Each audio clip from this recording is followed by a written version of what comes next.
बच्चों, हमारा प्रश्न है उस अभिक्रिया की संकीर्ण ऊर्जा क्या होगी को 20 डिग्री सेंटीग्रेड से 35 डिग्री सेंटीग्रेड बढ़ाने पर दुगनी हो जाती है। आर का वैल्यू दिया हुआ है 8.314 जूल प्रति मोल स्क्वायर प्रति केल्विन। ऑप्शन है ए बी सी डी, चार में से बताना है कि कौन सा सही उत्तर होगा। चलिए समझते हैं इस प्रश्न को। अगर बात की जाए इस प्रश्न की मुख्य अवधारणा की, तो मुख्य अवधारणा में हमको कुछ चीजों को समझना ज्यादा जरूरी है। मुख्य अवधारणा में हम लोग को ये जरूरी होता है कि नियतांक जो होता है, वेग नियतांक, वो सीधा समानुपाती होता है अभिक्रिया के दर के।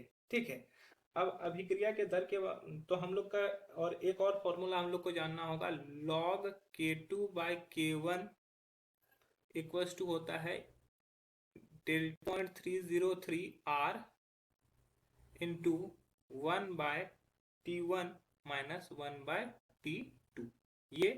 ये फॉर्मूला को जानना जरूरी था। अब T1 और T2 क्या है? 20 डिग्री सेंटीग्रेड 20 प्लस 273, ठीक है, मतलब कि 293 केल्विन हो जाएगा। वो हमारा हो जाएगा 35 डिग्री सेंटीग्रेड, 35 प्लस 273, तो ये हो जाएगा हमारा 8 केल्विन। अब यहाँ पर ये K1 पर होगा, ठीक है, 20 पर K1, और ये K2 पर होगा, पर K2, ठीक है। अब बोल रहा है कि बढ़ाने पर दुगनी हो जाती है, दर के तापमान पे बढ़ाने पर दुगनी हो जाता है, मतलब कि T1 जो K का वैल्यू था वो K1 जो होगा वो जस्ट डबल हो जाएगा। कब? जब वो तापमान 35 डिग्री पे पहुंचेगा, मतलब कि 35 डिग्री सेंटीग्रेड पर K2 जो बनेगा, मतलब कि K का जो मान आएगा K1 के जस्ट दुगना होगा। तो ये रिलेशन आ गया उसमें, कि ये रिलेशन आ गया। तो अब यहाँ पर सभी चीज का वैल्यू दिया हुआ है, इस वैल्यू को हम लोग पुट कर देंगे, ठीक है।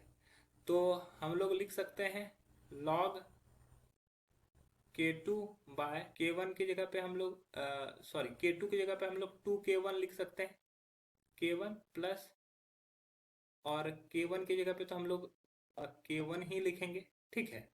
और इधर हो जाएगा delta E naught, delta E A by 3.303 into R का वैल्यू दिया हुआ है यहाँ पे 8.134, ठीक है।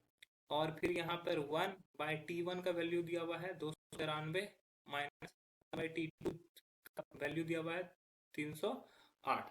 तो यहाँ से अगर हम लोग वैल्यू निकालेंगे तो ये हमारा ई नोट ए का वैल्यू जो निकल जाएगा वो हो जाएगा 34,670 जूल प्रति मोल, ठीक है।